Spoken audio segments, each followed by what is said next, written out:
want you by myself. I've been tossing, turning, staying up all night long. Just want you by myself. I've been tossing, turning, staying up all night long.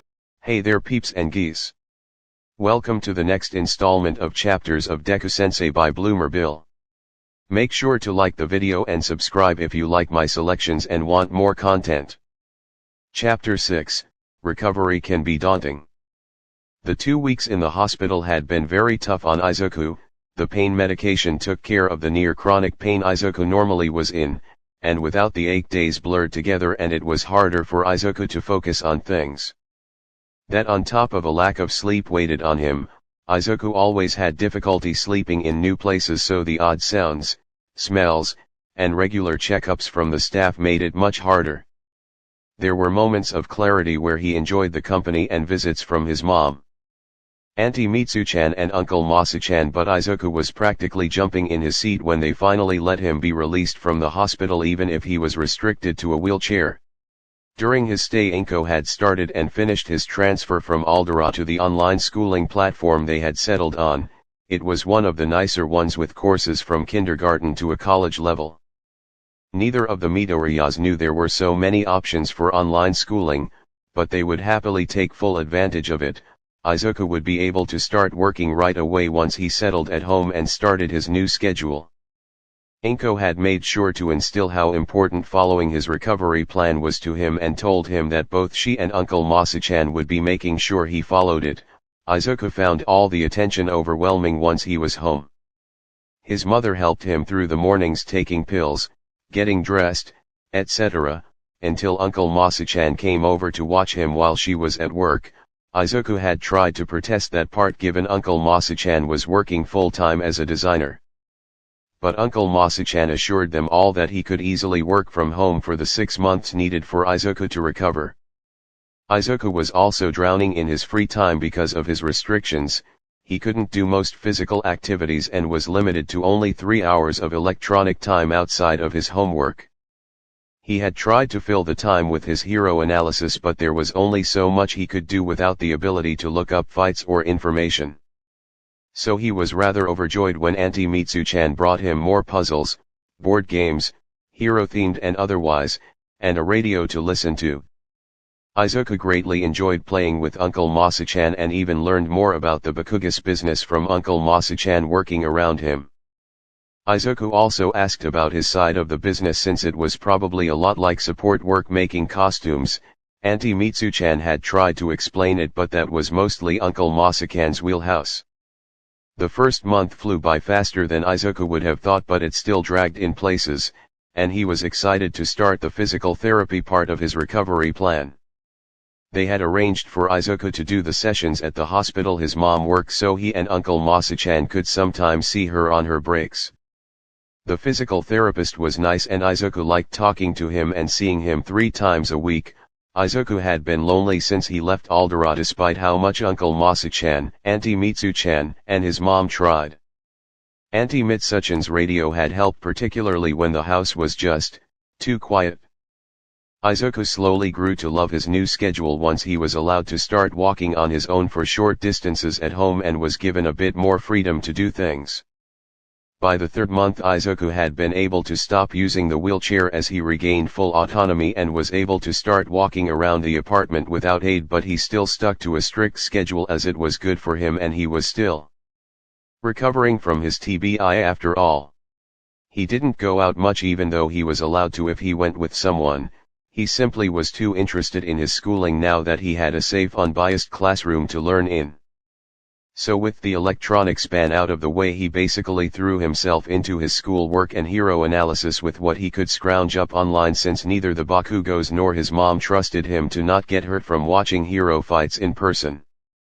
The TBI's damage had been a lot more serious than Izuku had originally thought, and the recovery process was grueling, but he did enjoy the part where he could start journaling and continue his hero analysis notebooks. While Izuku was still recovering from it, he was surprised by how easy some things were becoming, like breathing. It felt so much easier now to just suck in oxygen, something Izuku genuinely hadn't believed he was struggling with until he started his medication and was frequently left amazed how light his chest became with every breath. And once he started walking around the house again, he noticed for the first time in years that he wasn't in pain from doing anything other than that one time he stubbed his toe. Izuku also found he could focus on things without obsessing over it for the next 3 hours to make absolutely sure he fully understood what he was learning/doing. So, he had found life had been so much easier now since his mom found out about the bullying. He was very nervous at first about what was going to happen with Kikin and made sure his mom, Auntie Mitsu-chan, and Uncle Masu-chan swear multiple times that they wouldn't punish Kikin harshly for bullying him. Despite not seeing Kikin since the day his mom took him to the hospital, he had been kept up to date on his life through his Auntie Mitsu-chan and Uncle Masu-chan. He didn't probe too much though, given the unease both had. Especially Auntie Mitsu-chan. As they had hoped, and with a clean bill of health from a doctor, Izuku had fully recovered with only some scars to show for it. By then Izuku had long since settled into his new life, which made him feel incredible. Especially since he could return to regular human levels of activity, though he was a bit sad he couldn't have daily visits with Uncle Masu-chan. He was also glad his uncle could get back to work and did still feel guilty about taking up so much of his time when he could have been helping Kikin. Currently, however, the Greenettes were both at with Inko working on dinner in the kitchen as Izuku was doing his online coursework in his room while listening to the radio. Izuku had loved his new coursework. The site allowed Izuku to work on as much as he wanted to in one sitting. The coursework also left multiple links to the sources the site had, so Izuku could freely dive deep on information binges when something interesting caught his eye. There was an option to text or video call one of the teachers if he wanted someone to help him through it. He didn't want someone to, but having the option was still nice. Izuku was happily typing up an essay for a test that he strongly suspected was a re-review of all his classes, as there were questions from all the classes. Izuku had done such tests back in school and had done a few more since he started online school, but he chalked that up to being a part of the online format. The review was quite easy since it was just a once-over of subjects he had covered previously in the curriculum, a decent handful of new ones, and some that went deeper on some topics that Izuku knew well from the previously mentioned info binges. Izuku finished the test in about an hour and expected the next assignment to pop up per usual, only for a congratulations message to come up instead, and baffled he read it hoping to get some clarification from it. When he realized what exactly it was congratulating him for, he made a choke squeak. His noise of distress had been loud enough for his mother to hear Izuku. Inko called from the kitchen, worried over the odd noise. Izuku would have answered, but he was too caught up rereading the message because he couldn't be reading it right. Worried he had done something wrong, Izuku took his laptop, a gift from the Bakugos, and walked into the kitchen. Mom, CC, could you check my work? I think I messed something up," he asked with anxiety rearing its ugly head, making him tremble slightly. Inko sighed, relieved by the question, and happily took the laptop, then sat down at the table. It wasn't uncommon for Izuku to have her double-check his work, though it rarely needed any correction with how smart her boy was. Still, even she was surprised by the message, since it was congratulating her son on graduating middle school. She blinked confused and brought up the index page for Izuku's program, and upon reviewing the assignment list she saw Izuku had indeed finished all the middle school work. Inko felt a small bloom of pride well up in her chest as she absorbed the information that her son had completed middle school in just 6 months.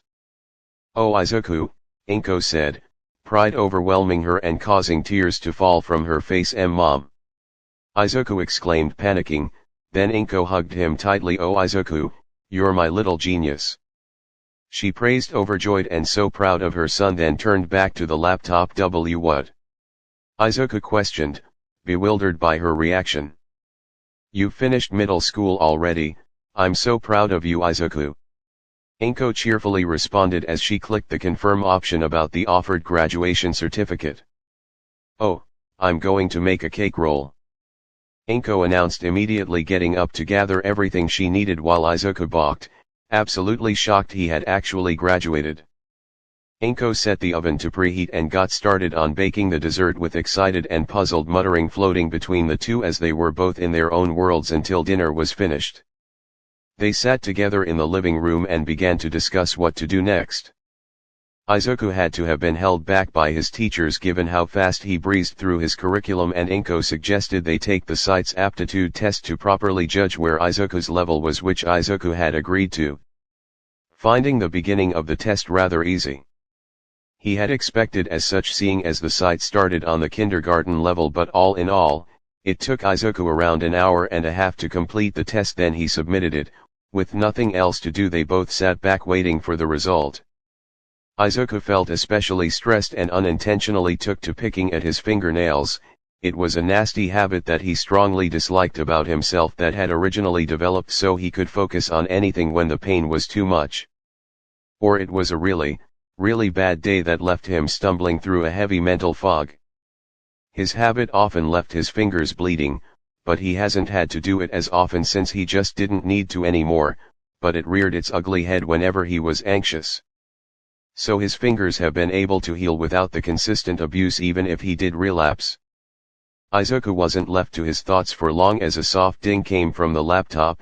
Inko took hold of it and upon seeing the results of his test gasped, What's wrong? Izuku asked, suddenly consumed with the idea that he was actually behind on his education and that passing middle school was just a fluke. Of course, he couldn't be that smart. Stupid shitty Deku. It was all just a stupid mistake made by him into a big deal. Stop causing a scene, Deku, you're just being distracting now. He undoubtedly disappointed her beyond belief for being such a stupid useless burden of a bastard child. Izuku was ripped from the downward mental spiral because Inko had placed the laptop back on the table and wrapped Izuku up in a big teary hug. Oh Izuku. My brilliant baby, you're such an amazing young man. She proclaimed, giant Midoriya family tears falling from her face, which greatly confused Izuku. Izuku shifted himself to better comfort his mother and was going to get the box of tissues when he saw the screen, revealing the fact that according to his test results he should be starting college, and the revelation left him gaping. Then he was crying too. It took about an hour for both Midoriyas to calm down and talk over what to do next. After a lot of discussion, Izuku agreed he'd start the college portion if he could test out of the high school part. Izuku did the high school test while Inko busied herself with taking care of the dishes and putting away the leftovers. Izuku squeaked once he completed the test and covered his flustered face when a second congratulations message popped up. Inko happily clicked confirm on the option to get a diploma, then hugged her son again. They had a third long conversation about what to do, though this one was about what courses Izuku should take. They had spent a long time discussing the pros and cons of each course, how many he should take, and what his major would be. Izuku still desperately wanted to be a hero, but he knew and understood that realistically, he couldn't. His previous research of hero schools showed that most had a strict ban on quirkless students altogether. Even UA had a quirkless ban for their hero course, which was better than most, seeing as some schools had a full ban on quirkless if they had multiple courses. Instead, he chose to major in a subject that he loved, quirk studies and analysis. Izuku hadn't even known that was an area of study. Izuku knew there were quirk counselors and analysts, but he had figured they were just a part of a subsection of psychiatrists, doctors, or scientists, not a whole other branch of study. By the end of the night, Izuku chose 6 courses in all to round out his knowledge and was nervously excited to get started. Oh, I have to call Mitsu-chan, Inko said, getting her phone out to inform her dear friend. Izuku's stomach flipped once his mom said that, and while he didn't want to hide things from Auntie Mitsu-chan or Uncle Masu-chan, he was sure they'd both be just as happy about the news, but if they knew then Kaken might find out too. And that thought made a small part of him scared. Izuku knew Kaken wouldn't attack him for being ahead of him grade-wise or in education. Even when they were in school, the teachers had to prompt him to attack Izuku for that, but that didn't stop him from being scared that Kaken would hate him even more for getting so far ahead of him. Izuku was contemplating whether or not to remove a few courses when his mom got him to his feet. It was slightly past his bedtime and he was too tired and emotionally exhausted from the evening's events to protest as his mom shooed him away to his room. Izuku went to sleep that night feeling conflicted about whether he should be more excited or nervous about starting college at 12 years old. Chapter 7, and the Aftermath.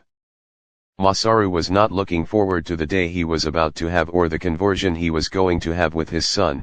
He took a deep breath and sipped his cup of tea, then he checked the time. Mitsuki had left about an hour ago to get Inko some things for staying at the hospital, which left him and Katsuki alone in the apartment. The place had been bathed in an eerie silence the moment Mitsuki had left, but he couldn't find it in him to ask her to come back just yet. His wife needed time to come to terms with their son's actions or she might snap again. Whilst he too was affected by the knowledge of their son's behavior, he was more level-headed and had taken charge of getting everything needed in order. He had already called the school to inform them that Katsuki wouldn't be attending school for a while due to a personal matter and they would likely need to discuss his current enrollment. He also informed their employees that they wouldn't be able to come into work due to a family emergency. Masaru had made those calls once his wife had left and Katsuki hadn't come back out of his room since Mitsuki snapped, so he stood in the kitchen by himself contemplating. The discovery of their son's violent tendencies was definitely an emotional moment. When Mitsuki had told him what Katsuki had done, he wished he could say he was more surprised than he was. He wanted to say that learning his son was a bully had completely blindsided him, but he couldn't. Katsuki had unfortunately inherited his mother's condition, and though they had taken the steps they thought were necessary to prevent him from hurting others, it was clear that it wasn't enough. Masaru could recall the multiple talks he had with Katsuki over the years of picking his battles, or that there was no shame in removing himself from a room if he was uncomfortable. They had also helped to teach him some exercises that would help him relax, talk to his teachers about his condition so they could remove him from a situation before it could turn violent, or call them if Katsuki had a fit. While Mitsuki took medication to help balance her out the anger, they had previously refrained from putting their son on meds given his young age and the apparent lack of need since there weren't as many incidents since Katsuki turned 6. Masaru scowled and cursed himself for being so naive and for trusting the boy's teachers far too much. The lack of calls should have been a dead giveaway, as even his wife still had problems controlling her anger even with regular therapy and medication. They had also considered putting Katsuki in therapy years ago, but it was a fruitless search for a child psychologist trained in explosive disorder, capable of handling the possibly explosive fits or tantrums. And wouldn't be a Quarkus that would put dangerous ideas in his head. However, their efforts might have been for nothing given what Inko told his wife. They had a lot of decisions to make when it came to punishing Katsuki for his actions and how to prevent him from getting even worse. The first step they had unanimously agreed on was that Katsuki couldn't continue going to Aldera, and while home or online schooling was an option, the lack of social interaction and perceived confinement to the house would likely drive him crazy. Masaru had tasked himself with making a list of schools in the district with the intent of vetting them thoroughly before making any suggestions to his wife. The next decision was to get Katsuki in therapy, both with the three of them as a family and on his own, regardless of how difficult it would be. Mitsuki was the one who insisted on finding family therapy, not that he was going to argue given how clearly they were disconnected from Katsuki and his life. She was also going to be taking charge on that end since she had more experience with getting a good therapist. Masaru could understand his wife being unaware given she didn't come home as often as the model and face of the business, but he came home almost daily and had no such excuses for being so out of touch with their son's life. Whether or not they were going to get Katsuki on medication like Mitsuki was something they were going to consult a doctor and psychologist with before making any concrete decisions, given that might just make things worse. He ducked his head, feeling ashamed and disappointed with his inability to help his son or protect his godson. He had made a lot of assumptions when it came to their relationship in recent years. Izuku, while confident and happy as a toddler, had become much shyer, nervous, and introverted after his quirklessness was discovered. he had attributed that to the bullying they were told about from pre-K to second grade. As well as him getting Inko's personality given how often children take after their parents and she was the main role model Izuku had, Hisashi abandoning them had also no doubt played a part in the way Izuku closed himself off. When Izuku stopped coming around after school and stopped coming over regularly to see Katsuki or for sleepovers on the weekends, he put it up to them simply drifting apart in the last 5 years. While Inko and Mitsuki were very close and had the same personalities as their sons, that didn't guarantee they would want to be friends, and he certainly wasn't going to force the two to be friends if they didn't want to be. He also hadn't blamed Izuku for distancing himself if Katsuki and Mitsuki's anger issues had scared him and he wasn't comfortable being around it after being bullied. Both had their moments. And Katsuki's quirk only made his fits all the more dangerous when they did happen. There were a lot more things that floated up to his mind when he thought of the boy's behavior that made too much sense with the idea that Katsuki bullied Izuku. But the few times he had questioned Izuku about how things were or when something weird happened, the boy always had at least 3 solid explanations for it. Such as the one time he saw familiar scorch marks on Izuku elementary school uniform was dismissed with a story of a boy that was being mean to him and how Katsuki was a bit too eager in defending him. Izuku had often told them that Katsuki was the one to defend him from the bullies whenever it was brought up. Masaru wasn't sure if the greenette lied because he feared Katsuki's wrath or out of misplaced loyalty to his son. Another more concerning question was when the boy was asking Mitsuki about makeup. He claimed it was because he saw a commercial with a hero advertising it, but now, he was sure the boy was looking for tips on how to hide the bruises. It was suspiciously around the same time that Izuku claimed the teachers were starting to crack down on the bullying. Katsuki calling Izuku a Deku of all things was concerning, but he just assumed it was just another thing he picked on from his mother after he misread Izuku's name. There were worse things he could have chosen to call Izuku than useless given Mitsuki's potty mouth. Masaru knew Izuku was a smart and loving young man, and he didn't know which part of that crushed him more.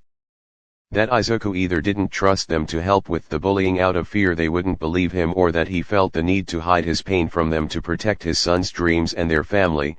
It, unfortunately, could go either way given how bad the bullying must have gotten. After finishing his search, he checked the time and saw that it was around breakfast time.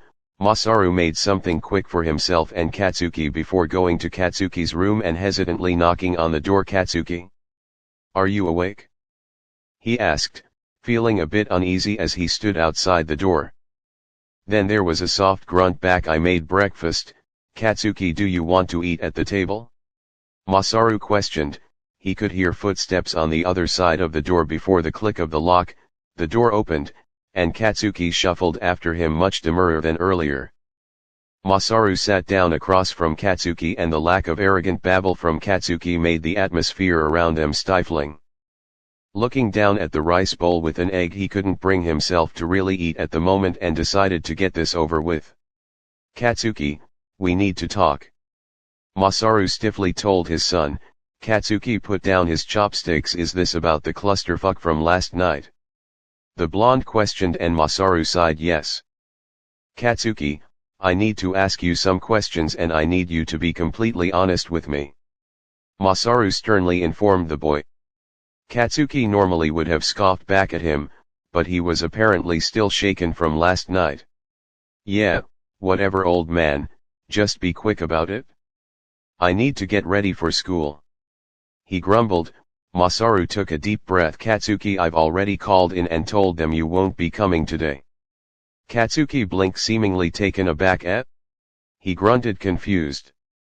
"I'll explain later, but first I need to know what happened when you left school yesterday," Masaru questioned. The blonde rolled his eyes and put his head on one of his hands. "Tch, I just did what I always did, old man. I walked home partway with that shitty Deku and some dumb ass, then did homework and training in my room until the hag said it was dinner," Katsuki answered, brushing the whole thing off. Masaru felt his jaw clench but didn't call the boy out just yet. "So you didn't follow Izuku and attack him with your quirk?" he asked, choosing to cut straight to the point. "What? Katsuki said, staring at him. Katsuki, did you use your quirk on Izuku? He reiterated, giving his son a firm look. Yeah? He told him, giving him an odd look. Squirming slightly, Masaru wasn't sure how to take Katsuki's relaxed confession. So you have been bullying Izuku? Masaru inquired, and Katsuki immediately balked. Fuck no. I've just been trying to teach that dumbass a lesson. Katsuki argued, and Masaru's eyebrows furrowed. Katsuki, do you know what bullying is? He asked, and he could see the anger rise in his son. Of course I do, old man. He yelled, likely insulted by the implication. So you've never hit Izuku, on purpose, intending to hurt him?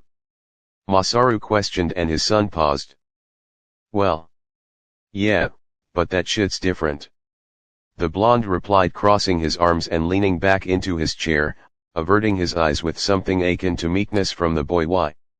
Masaru prodded, and Katsuki scoffed, then told him, cause that shitty Deku is still going on about that hero fantasy crap, as if that dumbass could become a hero just by fucking studying. Masaru felt a moment of annoyance at the reason he gave. So you have the right to hurt Izuku because he dreams of being a hero? He asked, trying to keep his tone neutral, but Katsuki again looked personally insulted. What? Fuck no. I'm kicking his ass because he ain't doing crap but being an obsessive creep while saying he's going to be a hero. Do you know how frustrating hearing that shitty Deku constantly going on and on about being a hero when he hasn't seriously trained a fucking day in his life is? If he keeps this crap up, he's going to get his dumb ass killed. Katsuki shouted, pushing himself away from the table, and began pacing, though the volume and energy behind it was closer to stomping. It ain't like I haven't tried to help that fuckwit. I tried to train with him when we were younger, but that dumbass would just sit there like a crappy possum and fucking take it. Even after all these years, that shitty Deku hasn't done crap to actually train himself physically. Katsuki ranted, occasion pops coming from his palms.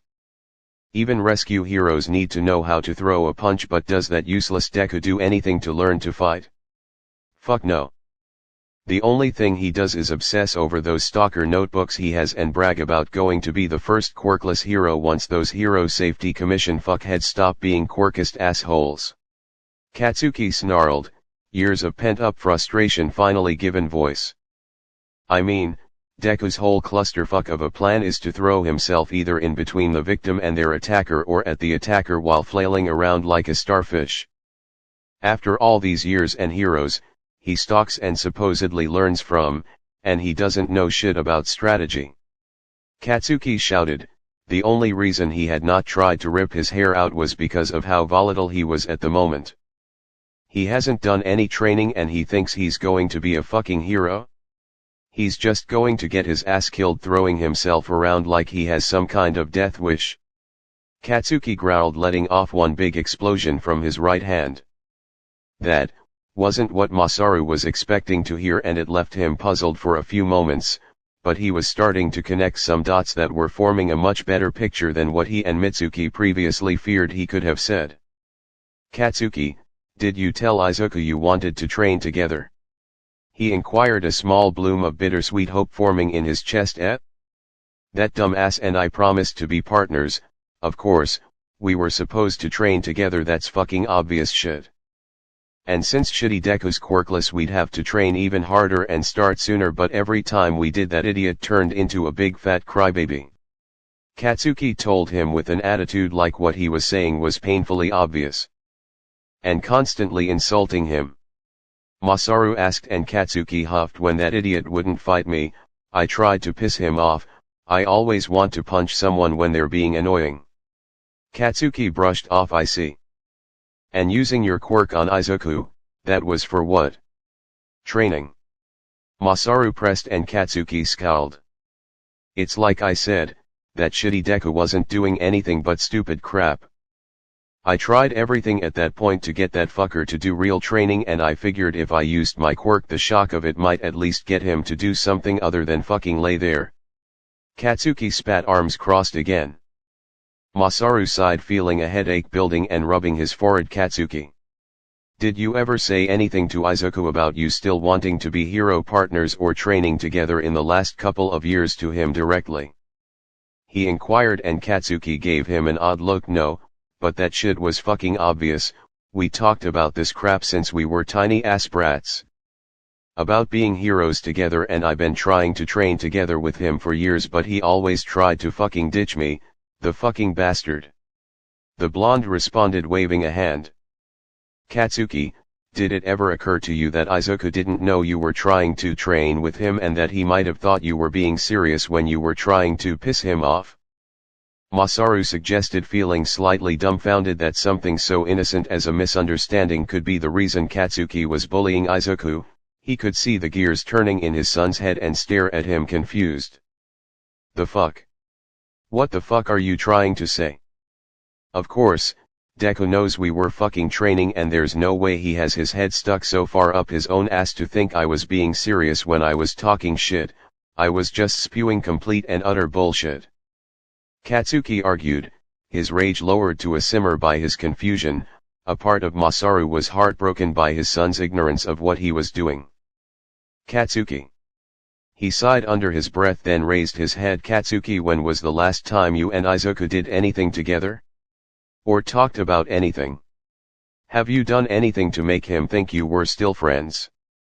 Masaru asked gently, knowing that the realization might be just as shocking to his son. Katsuki's eyes narrowed and his mouth opened and closed as his eyes widened slightly. And no, but of course the shithead knows we're friends. We might not shoot the shit like Auntie and the hag, or see each other outside of school but we. Sure, we didn't do shit since we were 8, but I mean we. Katsuki's protest trailed off as uncertainty began to creep in.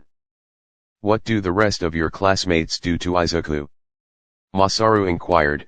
Inko hadn't gone into details with Mitsuki, but Masaru could hazard a guess considering Izuku's hospital stay. TCH, most of them are two-faced bastards. In school, they give Deku shit, but most of them don't give a damn once school ends and just fuck off. A few of them are dicks, but I'd kick their ass before they start shit with him. A couple of those extras have been leeches trying to get in on our training the last couple years. Katsuki explained, annoyance coming back as he thought of them. Katsuki, if one of your classmates did what you have been doing, would you think they were bullying Izuku or helping him? Masaru proposed, seeing his son's main hang-up was his perspective of the situation. Katsuki's nose scrunched up and his chest puffed up with instantaneous rage, and he was about to spit another rant full of vitriol, then paused, his mind racing and his face became less angry and more uncertain as he thought of it. I'm not a bully. Someone would have stopped me if I was going too far with training. All of our teachers saw that shit. The blonde responded, looking distinctly uncomfortable at the implications of Masaru's questions. Masaru felt himself scowl at the mention of Aldera. Have you ever used your quirk in classes? He pressed yet. Katsuki answered, a bit more hesitant. Have you ever been punished for it? Masaru asked back. Katsuki was a smart young man, and he has been old enough to know the dangers of his quirk for years. Katsuki didn't respond right away. No. He muttered. Have you seen any of your teachers stop anyone from picking on Izuku since we learned he was quirkless? Masaru inquired, and Katsuki's silence spoke volumes. There is no way you or Auntie would let me do anything to really hurt him. The blonde countered, the uncertainty beginning to combine with fear as reality started to sink in. Masaru averted his eyes and his hands tightened on his cup. Do you know what your mom and I were talking about last night? He asked, finally looking back at his son after a moment of tense silence. Katsuki apparently couldn't find his voice as he shook his head. Your mother had just come home from visiting Izuku and Inko at the hospital. Masaru told him, and Katsuki paled. What? The blonde said, the horror in his voice making it meek. Until yesterday Izuku has been hiding everything you've done to him. None of us knew about your training. Considering everything you've done to Izuku, don't you think if we knew that Inko would have told you not to be so rough with him by now? Masaru explained to him. One could have seen the last threads of hope being crushed in Katsuki's eyes, and he started to tremble. I am not. I wasn't. He said, voice cracking before he fled to his room. Masaru didn't follow him, and he heard Katsuki slam his door closed seconds later. his gaze fell to the now cold food as he sat in the kitchen alone with his thoughts again. As he tried to comprehend what to tell Mitsuki and Inko. Chapter 8, Stepping Out of the Comfort Zone. The following morning the Midoriyas got a FaceTime from Uncle Masu-chan and Auntie Mitsu-chan from Tokyo to congratulate Izuku for starting college. The couple asked some questions about the sudden jump in education. And he was praised for his accomplishments before they had to get back to work. It took a couple of months for him to balance his old schedule's timetable with his new college courses and was surprised that he now had a large chunk of free time.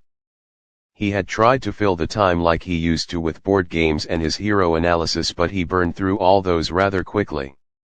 Izuku did enjoy the extra time for his analysis but felt that he was being lazy seeing his mom working so hard to support both of them, so he took the initiative to look into how he could legally go about getting a job. He was expecting that he would only be able to do small things like household chores such as mowing the lawn, maybe babysitting, or walking dogs.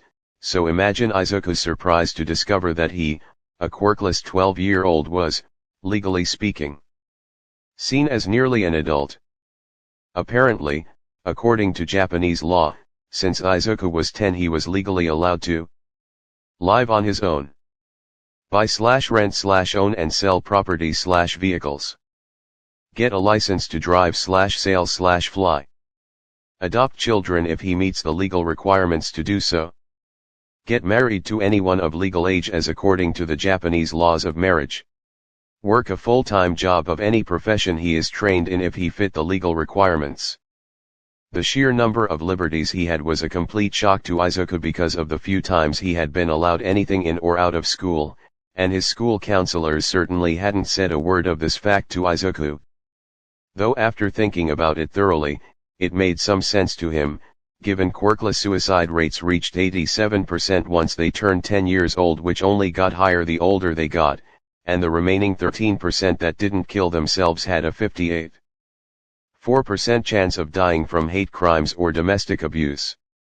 Being able to leave at 10 had probably been what helped drop the number to the low rate it was now, but it also probably got passed mainly so people had the right to kick their quirkless children out and people could get money out of them. Well, regardless of the reasons for such an astonishing law, he was going to take full advantage of them. That night Izuku gathered up every scrap of courage he had to ask his mom for permission to get a part-time job. It was a long talk over the pros or cons of getting a job, and eventually, Inko agreed so long as it was a light-duty job such as a librarian or something similar. Izuku happily jumped straight into the job search, having spent the first couple of weeks scouring both online and in papers without much luck. If an employer could look past his age, they would reject him for his lack of qualifications, or some would bluntly tell him they didn't want a geneless null in or on their property. It was discouraging but expected, so Izuku tried not to get that hung up about them. It wasn't until he went to pick up a special order package from another prefecture for the Bakugos that Izuku found a stroke of luck. He had popped into a small store to get some things for his mom on the way back and noticed a community cork board. Izuku took a moment to check up the board for any small jobs that he might be able to take when his eyes locked onto a small worn sticky note. Tutor wanted 13,750 per session XXXXXXX. Izuku beamed at the note and quickly added the number down in his phone, feeling a bit more hopeful this time, though he tried not to let himself get his hopes too high.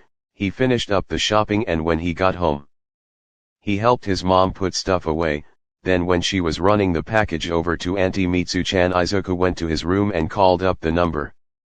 "Hello," a youngish girl's voice answered, and Izuku swallowed, his nerves getting the best of him. "Hello, I'm calling about the tutor note. Is the job still available?"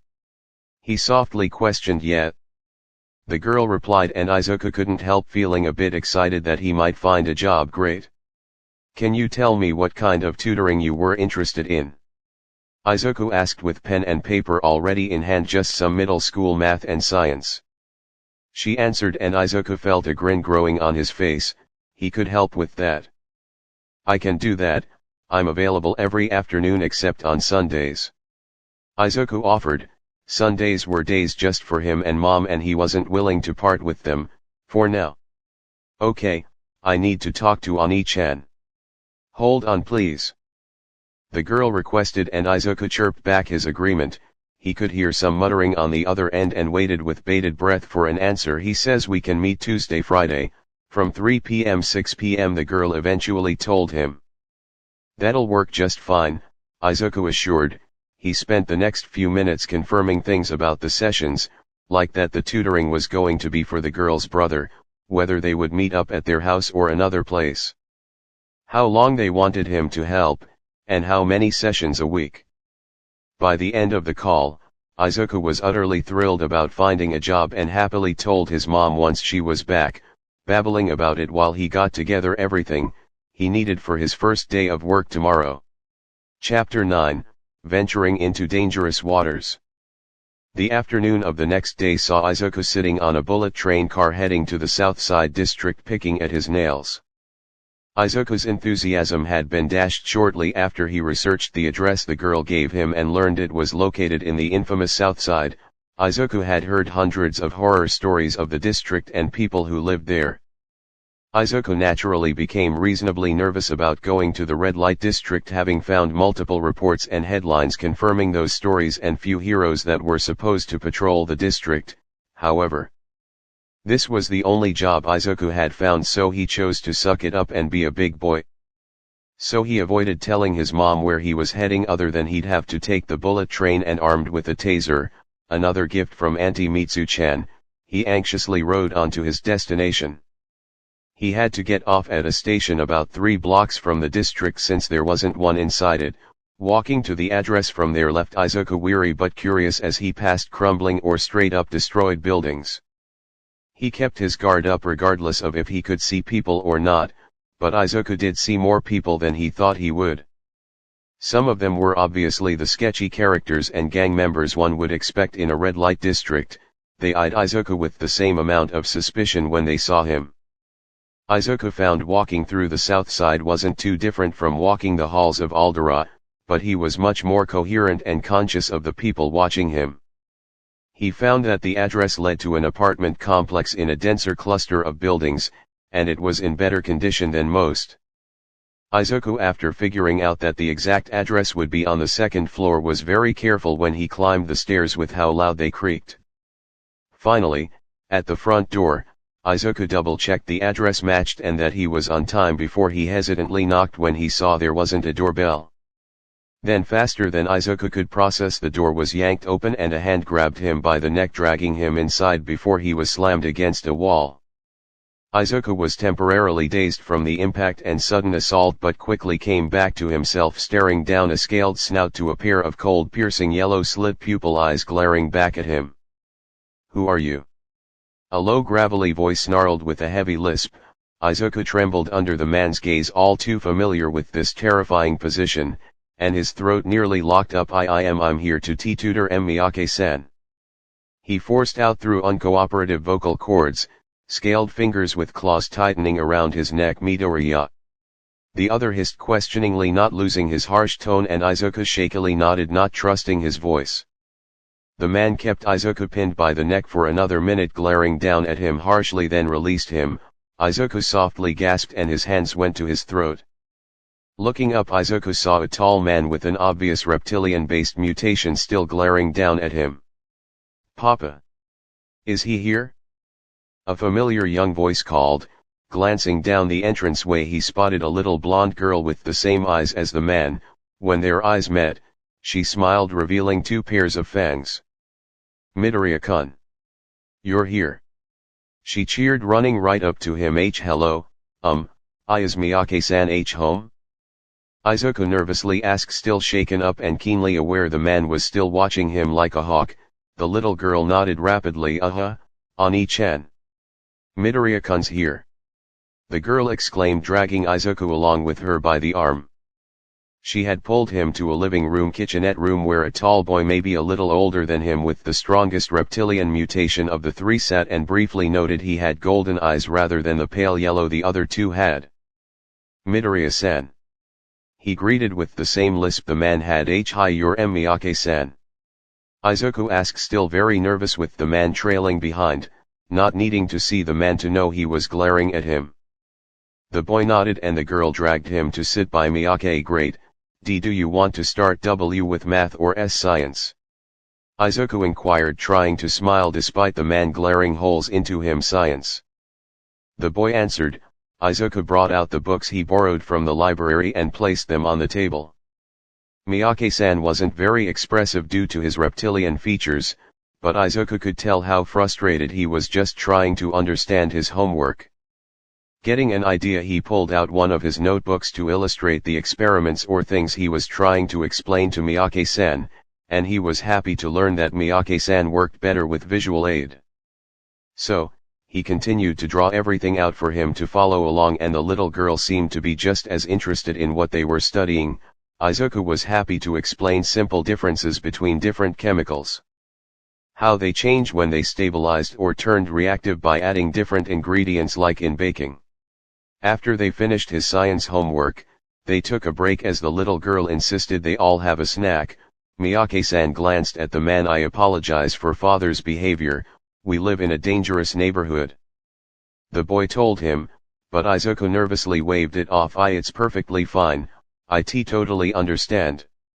He responded, and he wasn't just saying that for Miyake-san's sake. It's not the worst thing that's happened to me. Izuku meekly joked.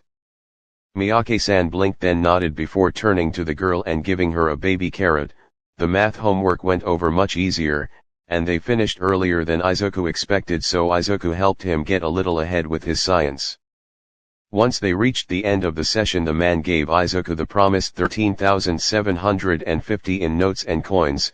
Izuku bowed deeply to the man and promised to be back tomorrow before heading home. Izuku thankfully didn't face any problems on the way home and happily showed his mom the money he made before telling her bits and pieces of the session, leaving out the parts of being manhandled by the oldest Miyake or the state of their apartment. Izuku made the trip to the Miyake's apartment all 4 days, and thankfully the last time Miyake Sr. stopped pinning him to the wall, which Izuku was thankful for since he didn't want to start hiding bruises from his mom again. He learned the 2 Miyake kids' names were Masayo and Kaori as well. Izuku adapted quickly and grew used to walking to the old Musudafu, but kept his guard up. After a month, Izuku was becoming comfortable in the Miyake's home, and Miyake Sr. no longer grabbed Izuku when he arrived. He had brought little Kaori some blueberries once since she mentioned she liked them. He was walking down the stairs and was about to turn around the corner to start the walk home when a hand grabbed him by the arm. Izuku squeaked as he was yanked back and found himself face to face with a woman without eyes. Izuku would have normally screamed bloody murder if he hadn't been paralyzed with fear upon seeing the woman's empty and heavily scarred eye sockets. Wait. No, he was paralyzed and couldn't move an inch. Izuku would have been sent into a downward spiral of all the horrible god-awful things that were going to happen to him if the woman hadn't spoken up. I'm sorry, I shouldn't have grabbed you like that. Her voice was hoarse and cracked. She let go of his arm. That's my quirk, I can paralyze people I touch. It should wear off in a minute or so. She explained, moving away, shifting from one foot to the other. Now that she moved away, Izuku could see more of her, not that it made him less scared since she did look like she walked out of a horror movie. My son, he knows Miyake and says you're the one who's been helping him with his homework. The woman said. She began to pat her side until she found her coat pocket and searched inside it for something. Now that he had the chance to calm down, Izuku noted the woman didn't look half as scary as she did homeless. He could see multiple things about her clothes that indicated she was trying to make the most of what she had left of the torn coat and dress. He was brought out of his thoughts when she pulled out some paper. Yen notes. My son Kiku needs help with his math. This should be enough, right? She asked. Izuku felt sensation return to him by a strong, almost painful tingling all over. Izuku hands shakily took the money and saw it was about 5,150 yen. What days do you want me to come by? Izuku inquired, and the woman smiled, which made him cringe a bit as her lips cracked. Saturdays around 5 p.m, we live in apartment 24, thank you. She answered before she left Izuku to process this encounter. Chapter 10, A Heart to Heart. Kiku was an excellent student once he met him the next day, and Izuku enjoyed teaching him first-year elementary school math. Tanaka-san wasn't the only one to approach him in the following month, as the families in the building were talking about him.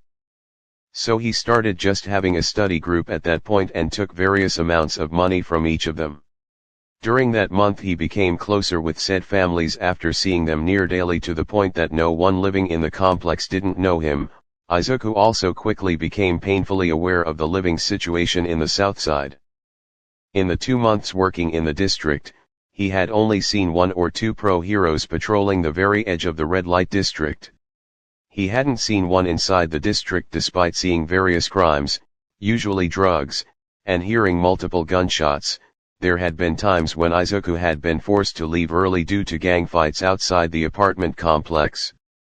There were also other times where he was late because he had to avoid sketchy things or people on the way. Izuku couldn't help feeling guilty as he stared at his hero merchandise and knowing that the kids he worked with sometimes had to play the eat, shower, safe bed, pick 2 game. Like how the Miyakes were struggling to pay for Masayo-san's schooling, or how Kiku-kun would often search for spare change on the street every day when he was walking home.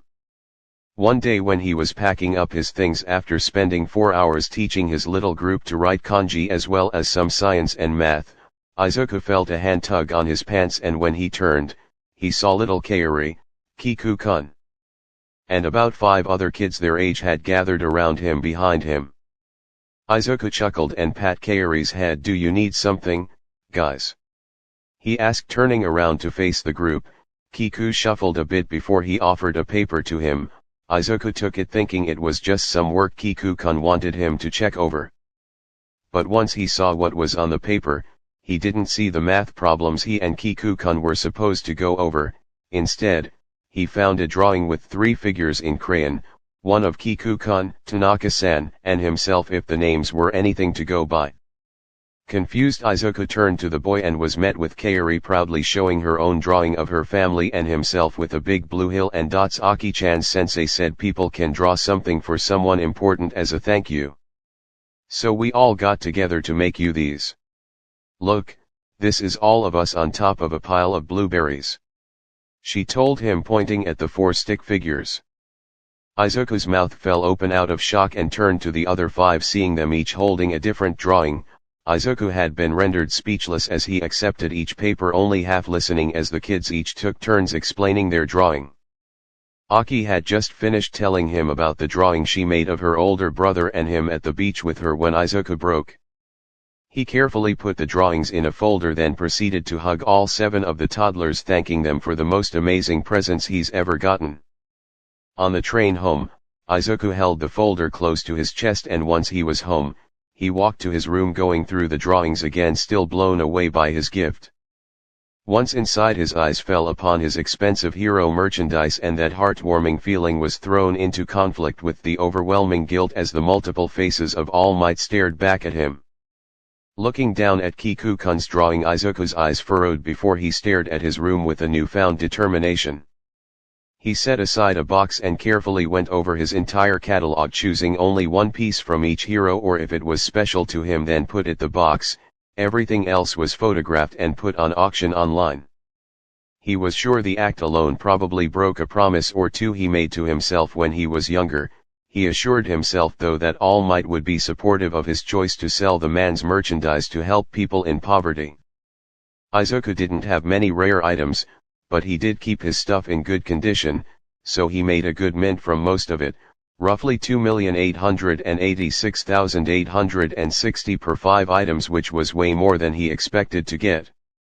Once he had the money, he went to different stores to get medical supplies, rubbing alcohol, bandages, etc., and non-perishable food, then got waterproof boxes to make care packages. He'd make about 5 every day, then would be on his way to the south side. The people at the apartment complex were definitely surprised but happily accepted his gifts. He'd give 3 to his students and the other 2 to whoever wanted them. The way the people in the district almost warmed up to him was quite noticeable.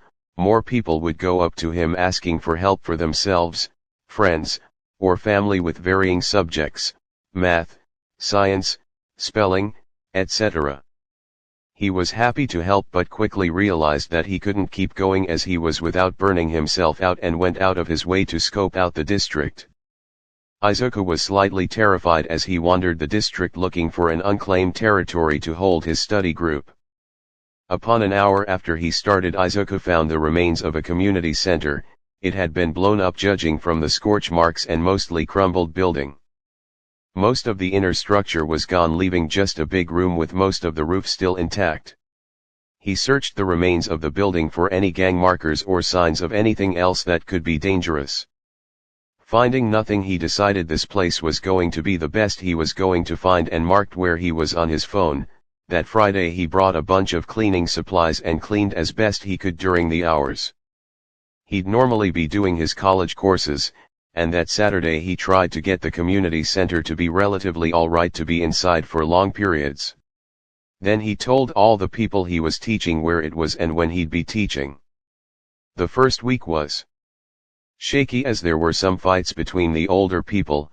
He spent the second week setting up the rules of his study group and closely examining the dynamics of the people that showed up.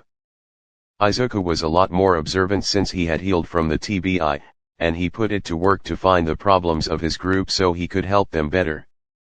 Once Izuku had everything figured out, he took some money to draft a laminated schedule. He tacked it up so everyone knew what he was teaching and when. The schedule also had what days certain gangs should come since they were the biggest infighters.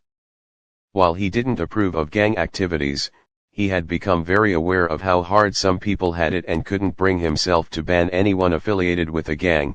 If they wanted to learn how to write basic kanji, he would teach them so long as they didn't try anything stupid while he was tutoring. Things smoothed out after that and he was able to keep everyone respectful. Izuku would collect the money upfront before the sessions and that money went straight back into the community. He'd stop at stores just outside the district to get more things for the people there. Instead of buying individual things and making the care packages at home, Izuku would buy clothes, toiletries, food, school supplies, and medical supplies a few blocks away, then bring them to the district, leaving it all in the community center for anyone who needed it. The residents of the South Side gratitude became clear as they stopped eyeing him like an outsider. Not everyone was welcoming him warmly, but he started getting nods or waves from a good portion of them. Others were so taken by him they would give him food. He tried to refuse at first but eventually gave in and would just give the food either to the people that came to his sessions or a shelter.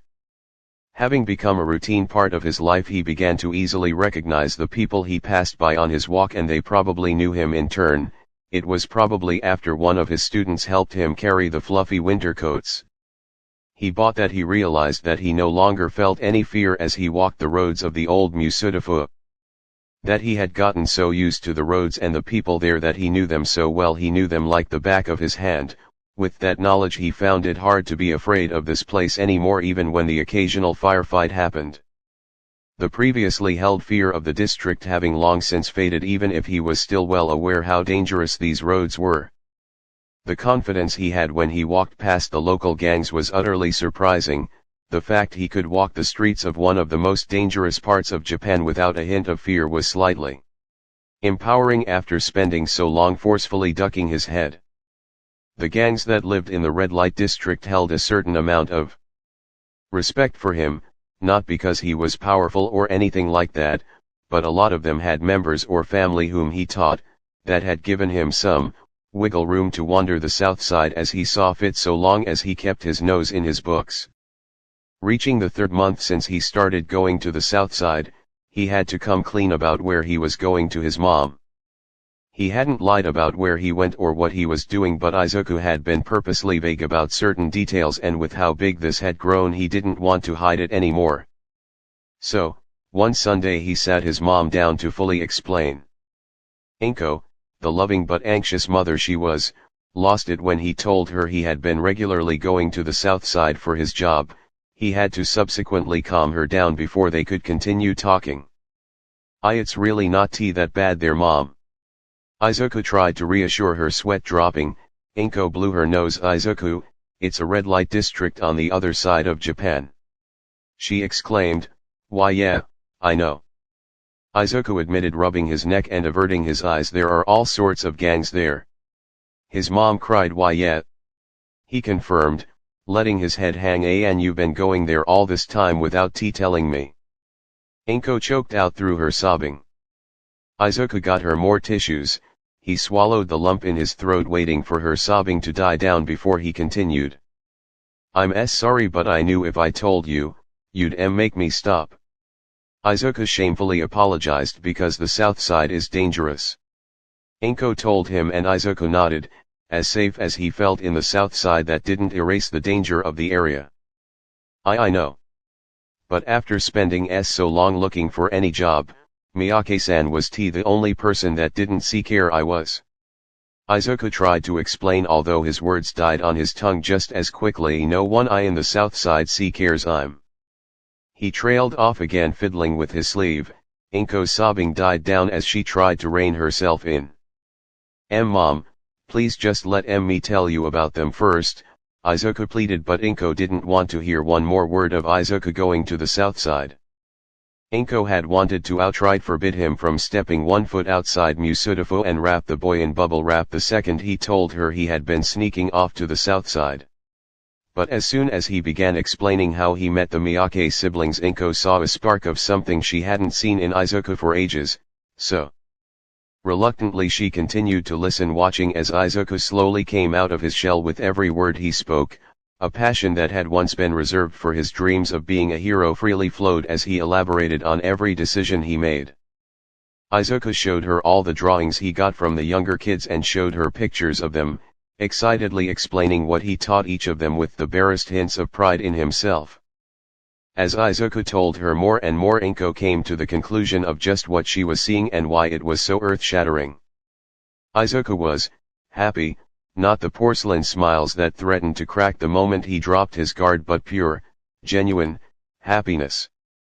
It was only after seeing him gush about his work in the south side that she could see how utterly fake his act from before she found out about the bullying was in comparison.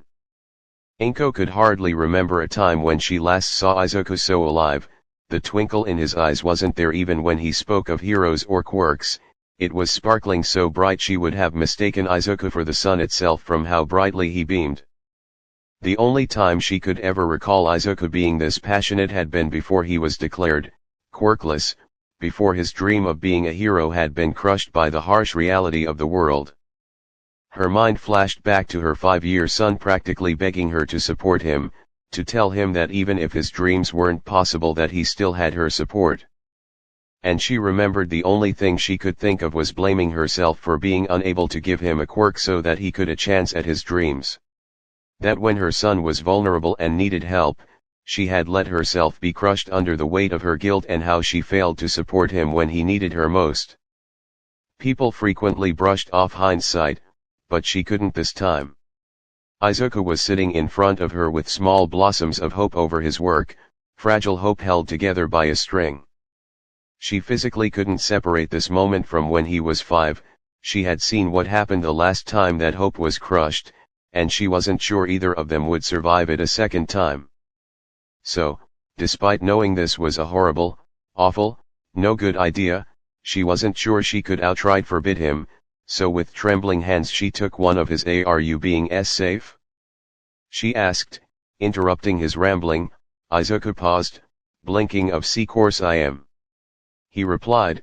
Inko bit her lip, then said, does this make you happy? Izuku again paused before smiling shyly. Why yeah, I think I am. He answered, seemingly just as amazed by the fact as he said it. Inko stared at him for another minute before she came to a decision. Oh okay. She muttered, nearly regretting it. Izuku blinked, looking confused before it hit him what she meant.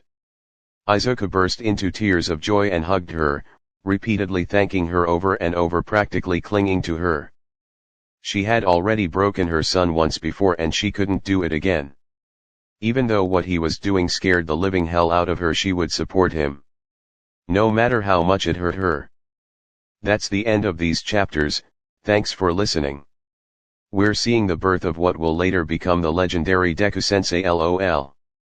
Leave a K and a orange heart for Kakan, cause this is probably one of my top favorite interpretations of him, and also don't forget to check out BloomerBill directly for the extra content I mentioned before. See you next time. Bye bye bye bye bye bye bye bye. Bye bye bye bye bye bye bye bye. Bye bye bye bye bye bye bye bye. Bye bye bye bye bye bye bye bye. I can tell by your eyes you got something to hide. So open your mind up, get me a sign, let's make it right. I can tell by your eyes you got something